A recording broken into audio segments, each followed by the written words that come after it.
On a tendance à l'oublier, mais derrière nos vidéos de chats ou nos emails, l'informatique, c'est avant tout un tas de lignes de code qui ressemblent à ça. Que faire de tous ces 0 et ces 1? Comment s'y retrouver dans cette jungle binaire? En 1984, quelqu'un a trouvé la solution pour s'approprier ce langage codé et le rendre plus sympathique. Mais qui a humanisé l'informatique et comment?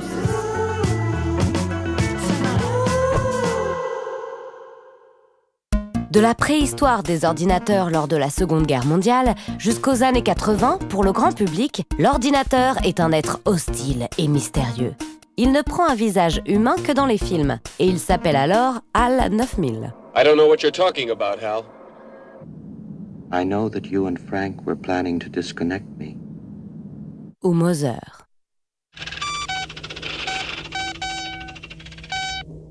En 1984, forcément, la science-fiction devient réalité avec l'arrivée du premier Macintosh. Hello, I'm Macintosh.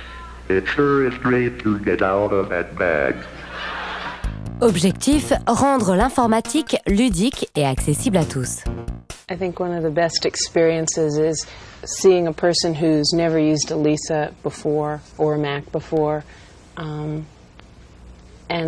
even never used a computer before. It is possible, easily possible, to teach most people to use one of these computers in about 20 minutes. Cette graphiste américaine, c'est Susan Kare, et on lui doit ça. Son travail a été d'humaniser le Mac en créant des icônes numériques que tout le monde pouvait reconnaître très rapidement. Et oui, Susan Kare a inventé tout le langage visuel que l'on utilise encore aujourd'hui, comme la corbeille, la montre, la main, le pot de peinture, mais aussi la bombe. I designed this image and this bomb because I was told they would never be seen by anyone. So I thought I could be a little irreverent, but unfortunately, that was not the case. Sur la bombe, ce qui est drôle, c'est que beaucoup de gens l'ont appelée directement au téléphone pensant que l'ordinateur allait exploser quand ils voyaient l'icône. Donc ça veut dire à quel point elle voulait s'amuser en mettant ces objets-là. Et du coup, elle amène une vraie réalité dans la machine qui était jusque-là un peu inaccessible. Susan Kare ne connaît rien aux ordinateurs, et c'est sa force.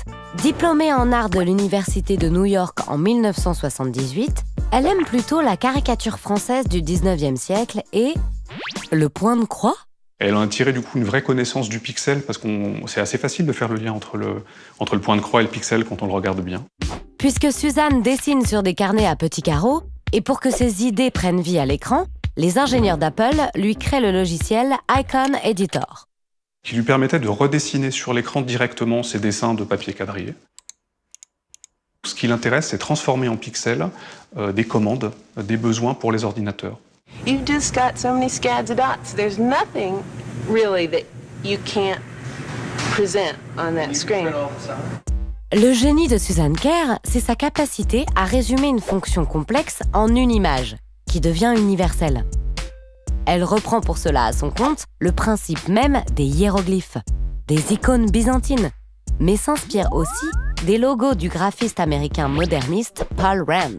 Certaines fonctions sont évidentes à représenter, d'autres un peu plus abstraites, comme le bouton « Commande ». Suzanne cherche alors l'inspiration dans un dictionnaire des symboles et s'arrête sur ces 4 boucles.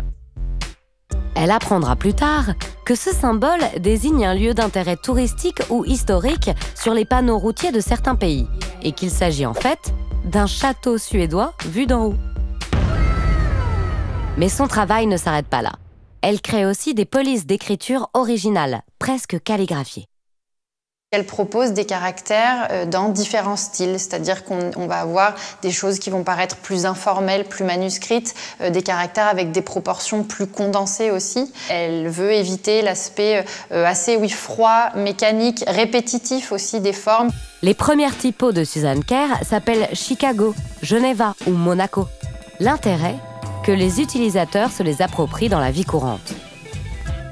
Il peut y avoir des contextes très utilitaires où là, la lisibilité va primer, mais il va y avoir aussi des contextes où l'affect va jouer beaucoup plus. On peut composer des invitations à des anniversaires, à des mariages.